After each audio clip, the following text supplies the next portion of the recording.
Voilà donc à mes côtés Jean Sévilla, cartographie en collaboration avec Jean-François Ségard et Nicolas Poussin, une histoire inédite de la France en 100 cartes. Il est vrai que la cartographie dans l'histoire, c'est une chose capitale. Moi, personnellement, si j'étais riche, je ferais une collection de portulans, hein, parce que les représentations du monde ancien ou du monde tel qu'il était dans certaines bibliothèques, c'est quelque chose d'extraordinairement esthétique, Et puis, j'ai eu une fois une conversation, si tu es ami, avec Patrick de Carolis, qui a fait une histoire de Reine de Provence. C'est une histoire d'un compliqué, quand le royaume de Sardaigne n'était pas le même que celui de Savoie, où la Provence était rattachée au Saint-Empire, le comté de Nice était à droite, les autres à gauche, sans aucune carte, absolument incompréhensible, pour qui n'était pas un spécialiste. La carte éclaire l'histoire. Des livres d'histoire compliqués, adressés à des spécialistes, sans carte, pour le commun des mortels, c'est, si je peux m'exprimer, imbitable. C'est imbitable. Donc la carte est essentielle pour notre compréhension de l'histoire, et votre mérite, entre autres, chers confrères et amis, c'est cette histoire de France en carte, où l'on voit effectivement comment s'est construite la monarchie, comment s'est construite la nation, et comment a évolué le pays. C'était en effet le but. J'avais publié il y a moins de 10 ans une histoire passionnée de la France, qui était un grand récit de l'histoire de notre pays, des origines à nos jours. Et un jour, mon excellent éditeur m'a proposé de décliner ce thème autour de cartes. On a fait un choix symbolique qui était 100 cartes, ça aurait pu être 110, ça aurait pu être 90, mais 100 était un bon chiffre. Mais encore que faire le choix de ces 100 cartes, c'était très difficile. Donc l'objectif de ce livre, c'est de raconter l'histoire du pays de façon très ramassée, l'histoire de la France, à travers des cartes et à travers des textes. C'est l'originalité un peu de ce livre. Vous savez, il existe beaucoup d'atlas de l'histoire, de l'atlas mondial, l'histoire mondiale, ou de l'histoire de France, où il y a des cartes mais pas de texte. Il y a aussi des histoires de France où il y a très peu de cartes, et c'est l'exemple que vous donniez, on n'y comprend pas toujours quelque chose. Donc notre idée, c'était de faire une histoire de France ramassée, où le texte et les cartes ont autant d'importance l'un que l'autre. Voilà. Donc les deux éléments se répondent. J'ai travaillé avec deux excellents cartographes. Moi-même, je ne suis pas cartographe. Je ne suis comme vous, je n'ai pas les moyens de m'acheter une collection de portulans. Donc c'était plus simple de les faire dessiner, puisque dans ce livre, ce sont toutes des cartes originales qui ont été dessinées pour cet ouvrage. Je précise que ce sont des cartes assez scientifiques. Je veux dire par là que mes cartographes ont beaucoup travaillé. Certaines sont, alors on a les origines du pays, puis on a des thèmes tout à fait modernes, puisque la dernière carte, malheureusement, c'est l'épidémie de Covid, et avec un petit gag, c'est-à-dire que vous avez un QR code que vous pouvez télécharger sur votre téléphone pour avoir une carte actualisée, puisque celle-ci est arrêtée avec des données que nous avons arrêtées à la mi-juin, schématiquement. Première vague, quoi. C'est la carte de la première vague. Oui, voilà. Et donc, et à partir donc tous les éléments sont sourcés, c'est-à-dire que on a des chiffres qu'on donne sur des données contemporaines, sur, je pense cet exemple-là, sur la délinquance, sur l'immigration, sur, ce sont pas des cartes de fantaisie à chaque fois. Nos cartographes ont travaillé sur des vraies sources scientifiques à partir des chiffres des services officiels, ou quand ils n'existaient pas, à partir d'un certain nombre d'instruments de mesure qu'on a sur la situation de la société française. Mais ça remonte très loin, puisque... Alors oui, voilà. Ça remonte et ça explique. Ça explique, quand on voit la carte de la Gaule, effectivement, la Gaule telle qu'elle est définie d'une manière cartographique est beaucoup plus vaste que la France aujourd'hui. La Belgique est d'ailleurs bien immense. L'Aquitaine est déjà un peu séparée du reste. On voit bien qu'il y a différents peuples, et la carte de France aura du mal à se substituer ensuite à cette carte de la Gaule, hein. Et on voit bien aussi dans une autre carte le partage de l'empire de Charlemagne en trois, et pour combler le vide, il a fallu je ne sais combien de guerres. Donc les cartes expliquent bien l'histoire. Exactement. Et donc, on pourrait me demander pourquoi est-ce que cette histoire de France commence alors que la France n'existe pas, puisque la toute première carte, ce sont les sites préhistoriques. Ensuite, on passe la Gaule, Clovis, les Mérovingiens, l'Empire carolingien, et tout ça, c'est pas encore la France.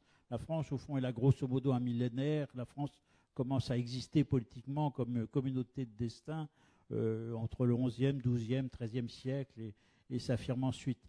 Mais on ne peut pas couper l'histoire en tranches, c'est-à-dire que chaque période de l'histoire est héritière de ce qui s'est passé auparavant. Et donc, malgré tout, le dessin de la Gaule, par exemple, alors bien sûr, la Gaule, ce n'est pas la France, et malgré toute une certaine mythologie qu'utilisaient les livres scolaires de la Troisième République, Vercingétorix, ce n'est pas un patriote, c'est pré-français, non, à cette époque-là, il n'y a pas la vision de la France, mais on s'aperçoit que Vercingétorix, quand même, quand il fait la guerre aux Romains, unifie un certain nombre de tribus sur le territoire de ce qui deviendra la France. Et il y a quelque chose qui se dessine, une unité territoriale qui déjà ressemble à ce qui deviendra la France. Et de même, le découpage que vous venez d'évoquer de l'Empire carolingien, quand on a 3 morceaux, eh bien, il y en a un premier qui va être la Francie, qui va être Royaume des Francs, et dont le dessin commence à ressembler à ce qui va devenir la France. On voit dans la carte que quand on arrive à Louis XV, c'est-à-dire à la fin de la monarchie, on est presque aux frontières actuelles. Oui, sous Louis XV, l'hexagone est constitué. Je n'aime pas ce mot d'hexagone, mais il est commode. Et donc, en effet, sous Louis XV, mais au fond, c'est assez récent. La constitution définitive du territoire français, c'est 3 siècles, quoi. Donc, c'est pas beaucoup à l'échelle des siècles et des siècles. Mais à partir de là, ces frontières étant dessinées, il y a aussi il y a la France d'outre-mer, il y a eu les colonies, il y a la France d'outre-mer qui avec les 2 empires, hein, le premier là avec l'Amérique et l'Inde qu'on voit donc avant sous l'Ancien Régime, et puis l'empire colonial plus classique tel qu'on le connaît sous la République. Exactement. Puisque la France a toujours été une nation maritime, peut-être moins que les Britanniques, mais enfin une nation maritime avec une vocation maritime, et on a été un pays qui est allé loin dans le monde. Il ne faut pas oublier que aujourd'hui, la France, objectivement, est à l'échelle du globe une puissance moyenne. Nous avons été longtemps une des premières puissances du monde, parce que quand l'Europe était la première puissance qui donnait le ton à l'ensemble, je dirais, de la planète, et puis la France parce qu'elle était peuplée, un pays est toujours riche de sa démographie. Sous Louis XIV, nous étions le premier pays d'Europe, et ça a compté dans notre histoire. Ça a permis à Napoléon de faire ses guerres. Hein. Ça a permis à Napoléon de faire ses guerres, et malheureusement, il a utilisé un peu, vidé le sang français. Oui, il avait beau dire qu'après une grande bataille, qu'une nuit de Paris suffirait à combler les vides. C'était une forme de cynisme, malheureusement. Oui. N'en déplaise à mon ami Thierry Lenz, qui est un grand défenseur de Napoléon, excellent historien par ailleurs, mais enfin, je pense que moi, le coût humain des guerres napoléoniennes a été assez effroyable. Non, ce que je voulais dire, c'est qu'à l'époque de Napoléon, la France était plus peuplée que l'Angleterre, la Russie et l'Autriche réunies, et que ça permettait donc d'envoyer la chair à canon. Quoi. Bien sûr. Alors, il y a pour rester un tout petit peu sur l'Ancien Régime, il y a plein de cartes qui sont tout à fait éclairantes. Par exemple, si on me de mémoire, on est incapable de restituer les zones qui étaient sous domination des Huguenots par rapport aux catholiques. Et là, on voit bien qu'il y avait quand même 2 France qui s'affrontaient, avec peut-être, dirait le président aujourd'hui, une tentation de séparatisme. Peut-être, en effet. Oui, il faut les guerres de religion qui sont des guerres extrêmement complexes, qui en réalité qui étaient des guerres politiques. On dit les guerres de religion, c'est une formule. En réalité, c'était des clans qui s'affrontaient pour dominer le pouvoir, en quelque sorte, pour mettre la monarchie de leur côté. Mais ce sont des guerres extrêmement complexes. Et si on n'a pas de carte sous les yeux, on ne comprend pas les guerres de religion. Et donc là, les guerres de religion sont expliquées sur 3 pages, c'est-à-dire 3 cartes. Et là, c'est éclairant. On voit qu'il y a eu en effet séparatisme, c'est-à-dire qu'il y avait des zones qui étaient des zones protestantes, des zones catholiques, et c'était une guerre civile. Alors, il y a une carte aussi qui est intéressante, c'est parce qu'on n'associe pas le mot diversité à Ancien Régime. Hein. On a monarchie absolue, tout est égal, il n'y a pas de différence, mais on s'aperçoit que, effectivement, l'histoire des provinces qui se sont petit à petit agrégées au Royaume de France ont conservé quand même, pour certaines, des autonomies, en tout cas des particularités. Elles en avaient des très grandes. Au fait, la centralisation et l'unité administrative de la France date de la Révolution, plus encore de Bonaparte et de l'Empire.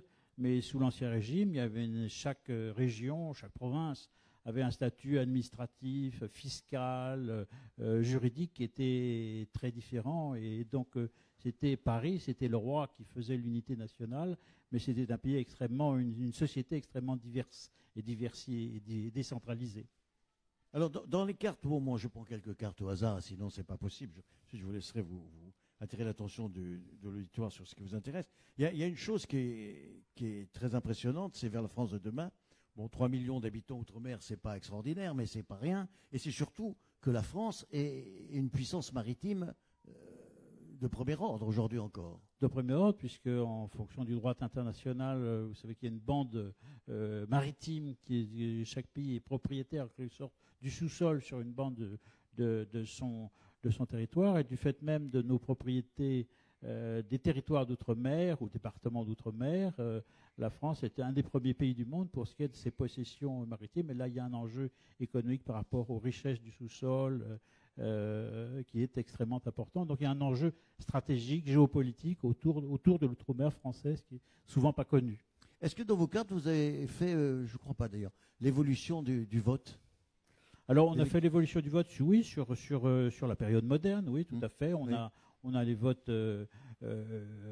36, enfin 1919, la France est à droite, c'est la Chambre bleue horizon. Quelques années plus tard, 1924, elle est à gauche, c'est le cartel des gauches. Elle est encore à gauche avec le Front populaire. Elle va l'être beaucoup après la guerre avec l'apogée du Parti communiste dans les années 45, 46, 47. Et puis ensuite, on va voir avec la Ve République, on aura une France à droite avec le gaullisme, puis une France à gauche avec les votes de Mitterrand. Enfin, je veux dire, ces évolutions de la politique française sont traduites dans ce livre, expliquées et mises en perspective. Oui, on voit le système politique français en panne. On voit aussi la carte sur la forte immigration extra-européenne qui est prise en compte. Il y a tout dans ce livre. On sait tout sur la France d'hier, d'aujourd'hui et peut-être un peu celle de demain. Alors, comment vous avez les textes? Qu'est-ce que vous avez fait en premier, le choix des cartes ou le choix on a fait le choix des thèmes. J'ai fait le choix des thèmes qui a été transmis au cartographe. Et moi-même, je commençais à travailler mes propres textes, puisque les textes sont de moi et les cartographes sont de 2 cartographes. Et puis, on travaillait, je dirais, on a fait du ping-pong, à savoir que parfois, quand les cartographes qui étaient très compétents me disaient, j'avais fait des propositions parfois sur certains sujets, ils m'ont dit, mais telle carte va pas être suffisamment différente de la suivante, donc pour le lecteur, ça va pas être frappant. Est-ce qu'il vaudrait mieux pas faire choisir telle période ou tel moment? Donc je disais, ils avaient raison, donc je me suis rendu à leurs arguments. Parfois, c'est moi, au contraire, je tenais une raison et je leur expliquais pourquoi ils ont compris. Donc, on a joué comme cela. Donc, on a d'abord fait le choix des thèmes et ensuite, ils ont fait leurs cartes et parallèlement, je faisais mes textes. Et à chaque fois, sur chaque thème, j'ai essayé de remonter un petit peu le temps et ensuite de le descendre de façon à ce qu'il y ait une mise en perspective. Parce que les textes ne sont pas simplement un commentaire de la carte qui est sous vos yeux, sous les yeux du lecteur, mais remonte dans le temps et ensuite le descendre. J'essaie de montrer les causes et les conséquences des grands moments de notre histoire. Alors, on a eu un débat juste avant que vous veniez sur les révolutions dans l'histoire de France. On est abordé sur la Vendée, mais quand je vois cette carte, on s'aperçoit que les résistances à la Révolution sont plus importantes que limitées à l'insurrection chouane, aux Vendéens. Oui, alors vous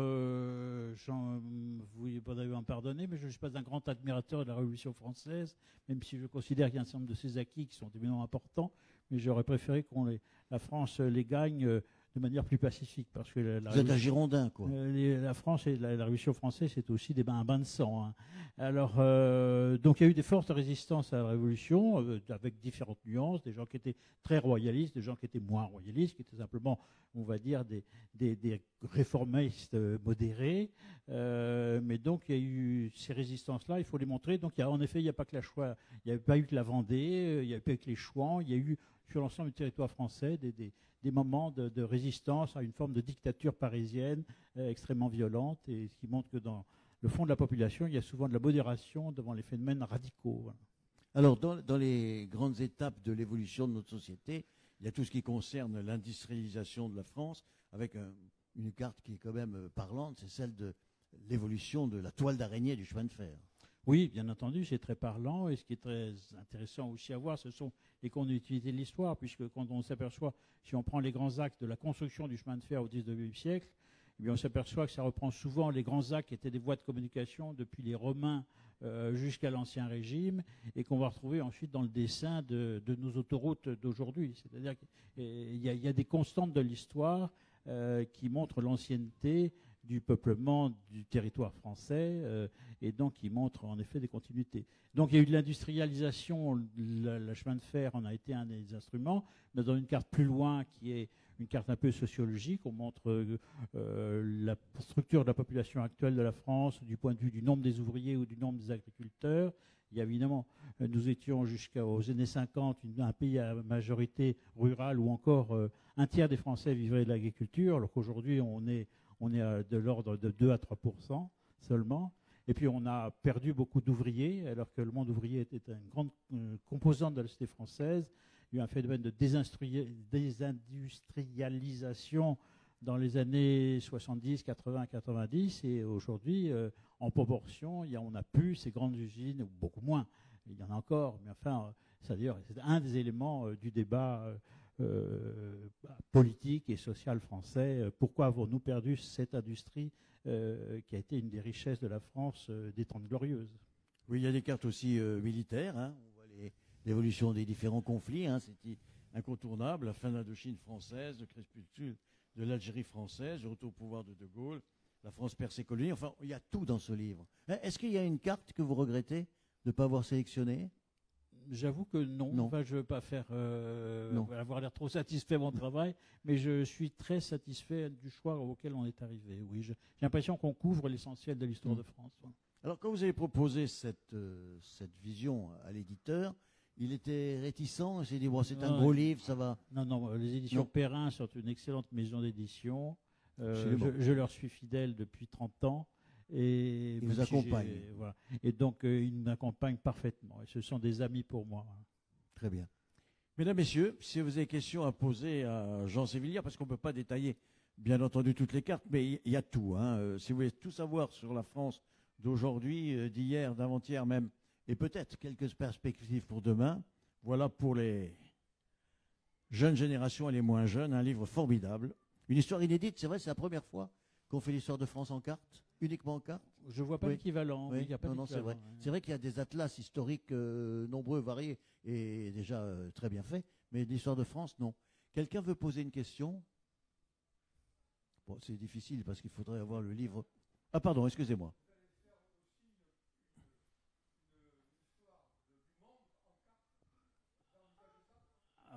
Je ne l'ai pas encore envisagé. Ça serait un travail immense. Mais vous me donnez une idée, cher monsieur. Si le directeur des éditions Perrin vous entend, il va me sauter dessus à la sortie, il faut que je me méfie. C'est un homme redoutable. Oui.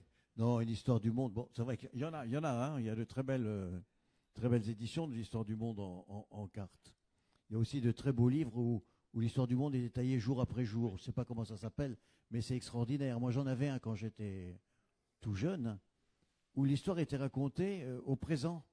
Comme si c'était dans un journal, le journal du Monde, je ne sais pas comment ça s'appelait, comme si c'était Henri IV assassiné, quoi. Oui, puis derrière, il y avait tous les... Comme si c'était relaté dans un journal de faits divers. C'était extraordinaire, Oui, excusez-moi, quelqu'un a posé une question? Oui.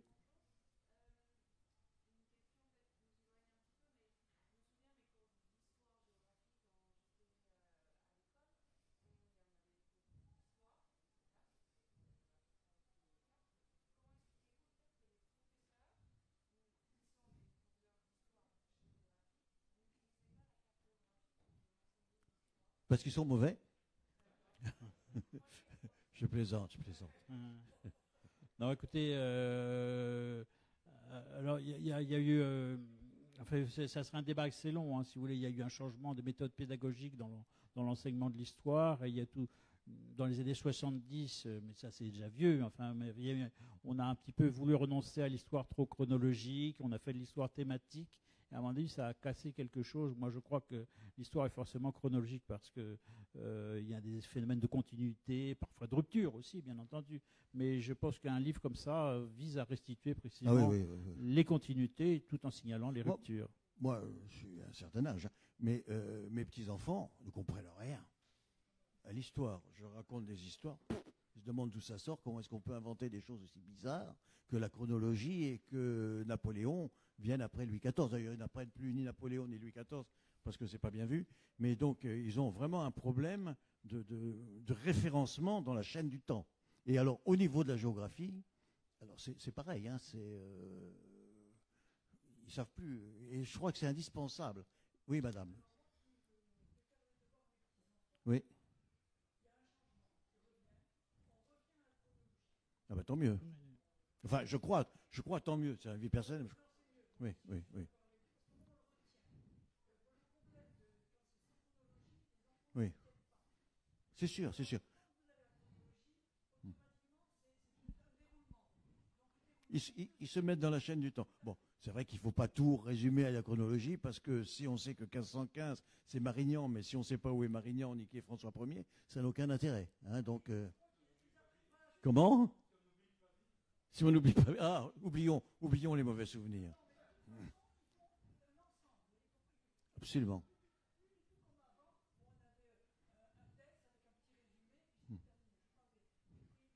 Hmm. Ben, si ça revient, oui.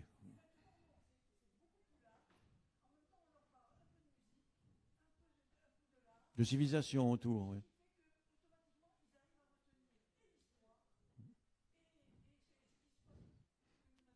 Eh bien, voilà une bonne nouvelle. Oui, oui, excusez-moi.